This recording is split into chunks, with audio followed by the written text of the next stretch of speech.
মহান সৃষ্টিকর্তার কাছে কৃতজ্ঞতা জ্ঞাপন করছি। শহীদ প্রেসিডেন্ট জিয়াউর রহমানের আত্মার শান্তি মাগফিরাত কামনা করছি।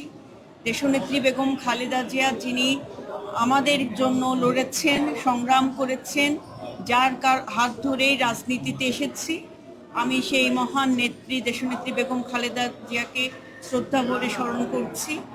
আমাদের সকলের নেতা, বিএনপির সম্মানিত চেয়ারপারসন, বাংলাদেশ গণপ্রজাতন্ত্রী সরকারের মাননীয় প্রধানমন্ত্রী জনাব তারেক রহমানের কাছে আমি কৃতজ্ঞতা জ্ঞাপন করছি। সর্বোপরি আমি আমার যে নির্বাচনী এলাকা ঢাকা ৩ আসন, যে এলাকাকে কেন্দ্র করে এবং ঢাকা জেলা বিএনপি অঙ্গ সহযোগী সংগঠনের সকল পর্যায়ের নেতৃবৃন্দদের কাছে আমি কৃতজ্ঞতা জ্ঞাপন করছি, কারণ তারা পাশে ছিলেন বলেই আজকে আমি এই মহান সংসদে আসতে পেরেছি।